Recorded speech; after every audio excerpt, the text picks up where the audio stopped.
दर्शकहरूलाई जानकारी गराउन चाहन्छु कि कालो हल्दीलाई हामी कालो भन्छौँ, तर यो काटेर हेर्दा नीलो वा बैजनी रङको हुन्छ। सुक्दै गएपछि मात्रै यो कालो हुन्छ। यसको पातबाट हामी यसलाई सजिलै चिन्न सक्छौँ। पात हेरेर चिन्न सकिन्छ? अनि यसको रङ त कालो हुँदैन भन्नुभयो, कस्तो हुन्छ त? हो, यसको पात हेरेर चिन्न सकिन्छ। यो वास्तवमा नीलो नीलो प्रकारको बैजनी नै हुन्छ, कहिलेकाहीँ हल्का कफी रङमा पनि फर्केको देखिन्छ। यसरी नै यसको हल्दी बन्दछ। यो त चाखा लाग्दो भयो। अनि यो कालो हल्दीको मुख्य औषधीय गुण के हो त? कालो हल्दी विशेष गरी मानिसको लिभरका लागि धेरै महत्त्वपूर्ण हुन्छ। Liver cirrhosis, liver damage, jaundice र लिभर क्यान्सर जस्ता समस्याहरूमा यो उपयोगी हुन्छ। जन्डिसबाट नै लिभरका समस्याहरू बढ्दै जान्छन्, त्यसैले कालो हल्दी लिभरका लागि मुख्य औषधि हो। यसलाई कसरी प्रयोग गर्न सकिन्छ त? मैले एकपटक भिडियोमा पनि देखाएको थिएँ। यसलाई काटेर राम्ररी धोएर सानो सानो टुक्रामा सुकाउनुहोस्। सुकेपछि एउटा टुक्रा मुखमा राखेर सुपारी खाएझै चप्पाइरहनु भयो भने यसले भोक धेरै बढाउँछ। भित्री घाउहरू पनि नियन्त्रण हुन्छन्, तर धेरै चाहिँ खानु हुँदैन। 1-2 टुक्रा मात्रै पर्याप्त हुन्छ। दैनिक यसरी खानुभयो भने 15-20 दिनमै तपाईँले यसको सकारात्मक नतिजा देख्नुहुनेछ। वाउ, 15-20 दिनमै परिणाम देखिन्छ? यसले अरू के फाइदा गर्छ त? हो, यसले भोक बढाउँछ, पाचन क्रिया सही समयमा हुन्छ, टोयलेट पनि सही समयमा जान थाल्छ, मुखबाट डकारहरू निक्लिएर जान्छन्। पहिलेका झाँक्रीहरूले पनि यही चिज प्रयोग गर्थे। उनीहरूलाई यसको औषधीय गुण थाहा थियो।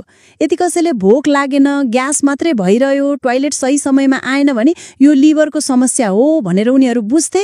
यसले गर्दा मानिसलाई निन्द्रा लाग्दैन, शरीर कमजोर हुन्छ, शरीर फुल्न सक्छ। लिभरै कमजोर भएपछि धेरै गाह्रो हुन्छ। त्यसैले यो कालो हल्दी लिभरका लागि मुख्य हो, हैन त? हाम्रा परम्परागत चिकित्सकहरूले पनि यही प्रयोग गर्थे होला नि? बिल्कुल, हाम्रा बराजु र पिता पुर्खाहरूले यही नै प्रयोग गर्थे।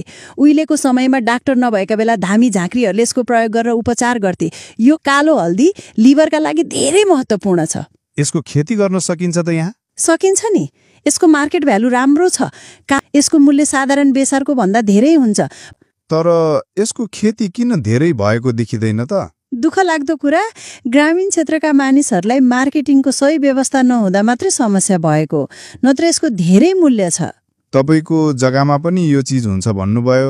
यसका बोटहरू कस्ता हुन्छन् त? हो, मेरो जग्गामा पनि यो चिज हुन्छ। म त मेडिसिनल तौरमा कुरा गर्ने, बोटहरू देखाउने र प्रयोग गर्ने मान्छे हुँ। यसको बोटहरू र पातहरू कस्ता हुन्छन्, फुल कस्तो फुल्छ भनेर मैले देखाएको छु। यहाँबाट पनि तपाईँले अनुमान गर्न सक्नुहुन्छ कि अदुवा, जिन्जरको पनि कति प्रकार हुँदो रहेछ। अदुवाका पनि धेरै प्रकार हुन्छन्? यो त नयाँ जानकारी भयो। हो, थुप्रै किसिमका। धेरैलाई जिन्जर कति प्रकारको हुन्छ भन्ने थाहा हुँदैन। मैले अझै जिन्जरका धेरै प्रकारहरू देखाउन बाँकी छ। दर्शक वृन्दहरूलाई पछि म औषधीय तौरमा प्लसमा यसलाई कसरी उमार्नु पर्छ भन्ने पद्धति पनि देखाउँदै जानेछु। हुन्छ, धेरै धेरै धन्यवाद। हामी त्यो जानकारीको प्रतीक्षामा रहनेछौँ।